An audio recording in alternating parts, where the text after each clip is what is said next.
Istilah Zion tidak lagi menjadi nama tempat, namun menjadi sebuah nama gerakan bagi orang-orang Yahudi sekuler supaya bisa mendirikan satu negara di tanah Palestina dengan Yerusalem sebagai ibu kotanya. Nathan Birnbaum merupakan tokoh Zionis Yahudi pertama yang merubah awalnya netral ini menjadi begitu politis. Pada tanggal 1 Mei 1776, Nathan mencetuskan Zionis sebagai gerakan politik bangsa Yahudi untuk mendiami kembali tanah Palestina.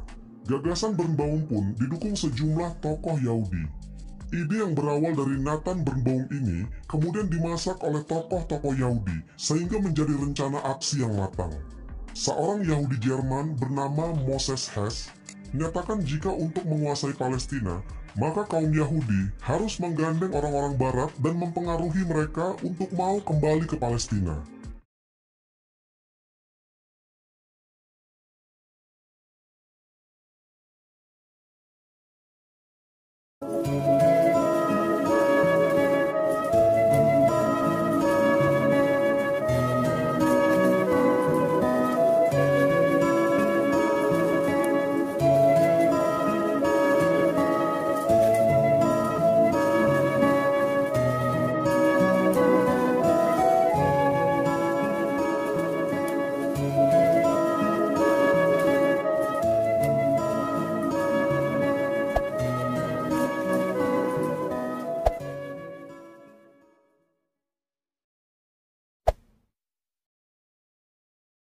Palestina adalah suatu wilayah yang sangat strategis karena dia bisa menjadi penghubung antara Asia, Afrika, dan Eropa. Walaupun Palestina ini tidak begitu luas, yaitu hanya sekitar 27.000 km persegi. Namun Palestina adalah satu-satunya wilayah yang dapat menghubungkan dengan banyak negara Arab karena berbatasan langsung dengan Libanon, Syria, Yordania, Saudi Arabia, dan Mesir. Bahkan menjadi penghubung antara negara-negara Arab di Asia dan negara-negara Arab di Afrika. Khusus bagi kaum muslimin, Palestina ini memiliki sejarah yang sangat penting. Wilayah ini adalah negeri para nabi, kiblat pertama kaum muslimin sebelum pindah ke Masjidil Haram, tempat Isra Mi'rajnya Rasulullah SAW. Istilah Zionisme berasal dari akar kata Zion atau Sion, yang pada masa awal sejarah Yahudi merupakan sinonim dari kata Yerusalem. Zion adalah pengucapan dalam bahasa Inggris. Dalam bahasa Latin akan disebut Sion. Dalam bahasa Ibraninya adalah Zion. Arti dari istilah ini adalah bukit, yaitu Bukit Suci Yerusalem, yang juga menjadi simbol dari konsep teori Yahudi. Zion atau Sion juga diartikan sebagai bukit yang tinggi. Zion juga sebagai julukan bagi kota Yerusalem sebagai kota rahasia, kota Allah atau tempat tinggal Yahweh. Nah, ada pendapat sejarawan yang juga mengatakan, Zion ini adalah sebuah bukit yang terletak di barat daya Al-Quds atau Yerusalem. Kaum Yahudi percaya, di lokasi itu King Solomon atau Nabi Sulaiman pernah membangun istananya dan menyimpan harta karun yang sangat banyak di bawah tanah tersebut. Harta yang tersimpan itu bukan hanya sekedar banyak, tapi memiliki daya magis yang sangat besar, sehingga mereka percaya akan bisa menjadi pemimpin dunia jika bisa memilikinya. Istana Sulaiman, atau mereka menyebutnya dengan Haikal Sulaiman, yang maknanya kata Sion dalam bahasa Ibrani atau Yahudi yang berarti batu.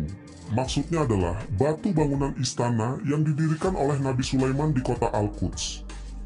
Dua peneliti Inggris, Knight dan Lomas, dalam bukunya yang berjudul The Hiram Key, menulis bahwa mereka telah menemukan sisa-sisa penggalian yang telah dilakukan Templar di salah satu bagian tanah yang masih masuk dalam markasnya. Apa yang dilakukan para Templar ini kemudian terus berjalan selama berabad-abad hingga sekarang, di mana kaum Zionis Yahudi terus melakukan penggalian di lokasi tersebut.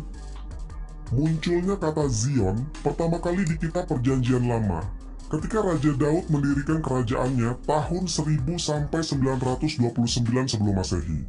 Perkataan Zion dalam Kitab Perjanjian Lama disebutkan sebanyak 152 kali, yang kesemuanya menunjuk pada kota Yerusalem. Zion di kemudian hari diidentikan dengan kota suci Yerusalem itu sendiri. Sebelumnya, istilah Zionisme pernah digunakan untuk menyebutkan komunitas Yahudi penganut Yudaisme yang mengharapkan datangnya seorang Mesias atau Juru Selamat yang akan membawa mereka pada kerajaan Tuhan, yang akan dipusatkan di tempat terjadinya kisah-kisah yang dialami oleh Nabi Ibrahim dan Musa. Sementara juru selamat atau Mesias selalu diidentikan dengan Nabi Isa. Padahal Yahudi tidak mempercayai bahwa Isa adalah seorang nabi. Makanya mereka waktu itu mencoba membunuh Nabi Isa. Sementara Allah Subhanahu wa Ta'ala selamatkan Nabi Isa beserta jasadnya. Lalu kalau bukan Isa yang mereka tunggu, lantas siapa juru selamat mereka? Siapa sosok Mesias yang mereka tunggu-tunggu itu? Seiring dengan berjalannya zaman, istilah Zion tidak lagi menjadi nama tempat, namun menjadi sebuah nama gerakan bagi orang-orang Yahudi sekuler, supaya bisa mendirikan satu negara di tanah Palestina dengan Yerusalem sebagai ibu kotanya. Nathan Birnbaum merupakan tokoh Zionis Yahudi pertama yang merubah awalnya netral ini menjadi begitu politis. Pada tanggal 1 Mei 1776, Nathan mencetuskan Zionis sebagai gerakan politik bangsa Yahudi untuk mendiami kembali tanah Palestina. Gagasan Birnbaum pun didukung sejumlah tokoh Yahudi. Ide yang berawal dari Nathan Birnbaum ini kemudian dimasak oleh tokoh-tokoh Yahudi sehingga menjadi rencana aksi yang matang. Seorang Yahudi Jerman bernama Moses Hess menyatakan jika untuk menguasai Palestina, maka kaum Yahudi harus menggandeng orang-orang Barat dan mempengaruhi mereka untuk mau kembali ke Palestina. Setelah kekalahan dari umat Islam yang dipimpin oleh Salahuddin Al-Ayyubi beberapa abad silam, gagasan tokoh Yahudi ini akhirnya mendapatkan dukungan dari sejumlah tokoh kolonialis Barat yang merasa memiliki irisan kepentingan yang sama, yaitu untuk menguasai wilayah Arab yang kaya.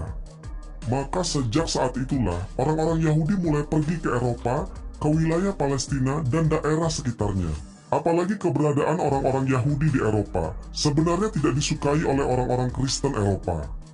Pada tahun 1891, sejumlah pengusaha Palestina dengan nada prihatin mengirim telegram ke Istanbul, ibu kota Khalifah Turki Utsmaniyah, di mana kala itu tanah Palestina merupakan bagian dari kekuasaannya. Dengan penuh nada cemas, para penguasa Palestina menyatakan imigrasi orang-orang Yahudi ke wilayahnya akan benar-benar jadi ancaman jika tidak dihentikan dengan segera.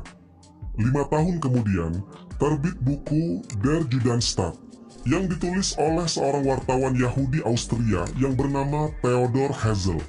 Buku itu secara detail mengajukan konsep tentang upaya pendirian negara Israel di Palestina. Herzl akhirnya dinobatkan sebagai Bapak Zionisme modern. Strategi perjuangan Yahudi oleh Herzl secara singkat bisa diungkapkan dalam sebuah kalimat yang singkat namun penuh arti. Bila kita tenggelam, kita akan menjadi suatu kelas proletariat revolusioner, pemanggul ide dari suatu partai revolusioner. Bila kita bangkit, dipastikan akan bangkit juga kekuasaan keuangan kita yang dahsyat. Sebuah kalimat yang memiliki arti yang sangat dalam dan sungguh-sungguh dijalankan oleh gerakan Zionisme. Karena gerakan inilah yang kemudian melahirkan ide komunisme yang menyatakan sebagai pejuang garda terdepan dalam membebaskan proletariat dan juga kapitalisme yang merupakan negasi dari ide komunisme. Dan kaum Zionis mengambil keuntungan dari pergolakan kedua kutub tersebut. Dalam bukunya, Herzl tanpa sungkan menegaskan bahwa untuk mewujudkan suatu negara Yahudi di atas tanah Palestina, maka mustahil dengan cara-cara demokratis. Bahkan Herzl memberikan resep jitu agar tanah Palestina bisa dikuasai Yahudi, yaitu dengan jalan memenuhi tanah Palestina dengan orang Yahudi, sehingga Yahudi bisa menjadi mayoritas untuk memperkecil populasi orang Palestina. Maka segala cara harus dilakukan seperti teror, perang, pembersihan etnis, penyebaran penyakit, pembukaan lahan kerja di negara tetangga, dan sebagainya. Agar segala yang dilakukan gerakan Zionisme bisa diterima oleh dunia internasional. Maka, tokoh-tokoh Yahudi seluruh dunia harus bisa memaksakan dunia internasional untuk mensahkan satu undang-undang yang melegitimasi eksistensi Yahudi di Palestina. Dalam bukunya, Herzl menulis, "Kami akan mengeluarkan kaum tidak beruang dari perbatasan dengan cara membuka lahan-lahan pekerjaan di negara-negara tetangga. Dan bersamaan dengan itu, mencegah mereka memperoleh pekerjaan di negara kami. Kedua proses itu harus dilakukan secara rahasia." Gerakan ini mengadakan kampanye ke seluruh dunia, Kaum Yahudi mencetak buku-buku yang kelihatannya ilmiah, yang menyatakan jika sebenarnya tanah Palestina adalah tanah yang dijanjikan Tuhan kepada bangsa Yahudi. Buku-buku ini disebar ke seluruh negeri, bahkan kitab suci orang Kristen pun diberi catatan kaki yang banyak, yang seluruhnya menjadikan ayat-ayat Injil sebagai dukungan bagi berdirinya negara Israel di Palestina. Scofield adalah orang yang ditugaskan untuk memberi ribuan catatan kaki pro-Zionistik di dalam Injil versi James yang menjadi Injilnya orang-orang Barat. Berbagai kelompok kajian Alkitab disusupi, dan menjadikan orang-orang Eropa yang tadinya memusuhi Yahudi, kini banyak yang menjadi pendukung negara Israel. Di dalam masa-masa itulah, Herzl menemui Sultan Abdul Hamid II sebagai khalifah dari kekhalifahan Turki Utsmaniyah antara tahun 1876 sampai 1909. Dengan segala bujuk rayu, Herzl berusaha agar Sultan mengizinkan orang-orang Yahudi mendirikan negara Israel di Palestina. Jika Sultan bersedia, maka para pemilik modal Yahudi di seluruh Eropa akan memulihkan kas keuangan Turki Utsmani yang sedang kosong. Namun Sultan menolak mentah-mentah hal ini, sehingga Zionis Yahudi menghancurkan Turki Utsmaniyah lewat seorang agen Yahudi dari Salonika bernama Mustafa Kemal Pasha. Herzl menggelar Kongres Zionis Internasional I di Swiss sebagai upaya penyatuan sikap tokoh Zionis dunia. Salah satu hasil kongres berbunyi, Zionisme bertujuan untuk membangun sebuah tanah air bagi kaum Yahudi di Palestina yang dilindungi oleh undang-undang. Theodor Herzl terpilih sebagai pemimpin gerakan ini dan menulis dalam buku hariannya, "Kalau saya harus menyimpulkan apa hasil dari Kongres Basel itu dalam satu kalimat pendek yang sungguh tidak berani saya ungkapkan kepada masyarakat, saya akan berkata, di Basel saya menciptakan negara Yahudi." Protocolat of Zion yang berisi 24 strategi Zionis Yahudi menguasai dunia juga disahkan menjadi agenda bersama. Selain menghancurkan kekhalifahan Turki Utsmani, Yahudi Internasional juga bekerja siang malam mempersiapkan segala hal untuk bisa mewujudkan cita-citanya. Pada 2 November 1917, Menteri Luar Negeri Inggris Lord Arthur James Balfour mengirim sebuah surat yang ditujukan kepada pemimpin komunis Yahudi Inggris Rothschild untuk diteruskan kepada Federasi Zionis yang berisi pemberitahuan tentang persetujuan pemerintah Inggris yang telah menggelar rapat kabinet tanggal 31 Oktober 1917 atas permintaan bangsa Yahudi untuk bisa mendapatkan tanah Palestina. Saat itu, sebagian besar wilayah Palestina masih berada di bawah khilafah Turki Utsmani. Hanya saja, kekhalifahan ini sudah diambang kehancuran. Batas-batas yang akan menjadi wilayah Palestina telah dibuat sebagai bagian dari persetujuan Sykes-Picot 16 Mei 1916 antara Inggris dan Prancis. Kata-kata deklarasi ini kemudian digabungkan ke dalam perjanjian damai Sèvres dengan Turki Utsmani dan mandat untuk Palestina. Penyebutan Palestina sebagai satu-satunya nominator tempat berdirinya negara Yahudi sebenarnya memiliki catatan yang panjang. Awalnya, ada sejumlah tempat yang dianggap bisa menjadi tempat berdirinya negara Yahudi di Afrika dan Amerika Selatan. Seperti Mozambik, Kongo, Afrika, Uganda, bahkan Argentina dicalonkan pada 1897.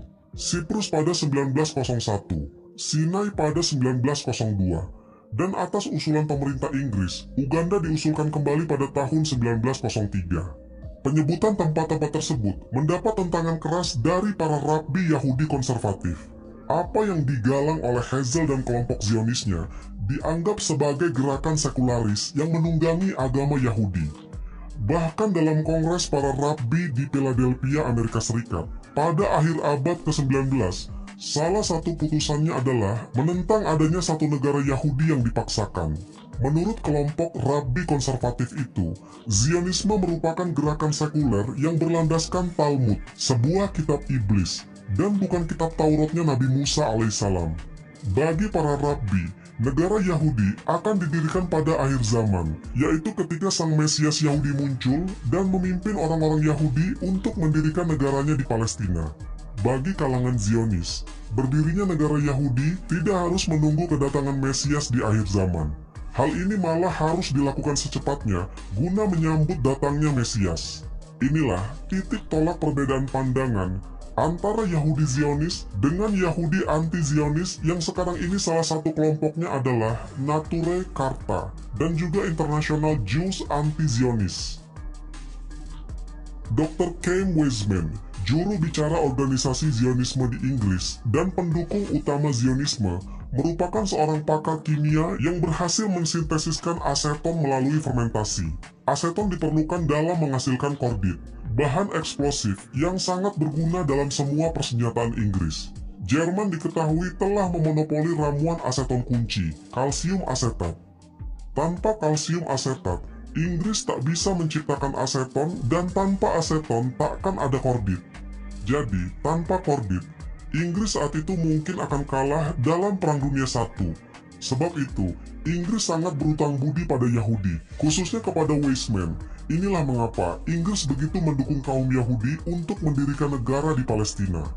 Pada 14 Mei 1948, Israel sebagai sebuah negara dideklarasikan, dan David Ben-Gurion diangkat sebagai Perdana Menteri pertama. PBB mensahkan negara Israel. Langkah PBB ini membuktikan kepada dunia jika lembaga internasional tersebut mendukung penjajahan bangsa Palestina yang dilakukan oleh Zionis Israel. Berdirinya Israel didahului upaya teror, pembunuhan, dan pengusiran terhadap bangsa Palestina pemilik sah atas tanah suci tersebut. Wallahu a'lam bishawab. Semoga kisah ini bermanfaat. Lebih dan kurangnya mohon dimaafkan. Yang benar datangnya dari Allah Subhanahu wa Ta'ala, khilaf atau keliru itu datangnya dari saya pribadi sebagai manusia biasa.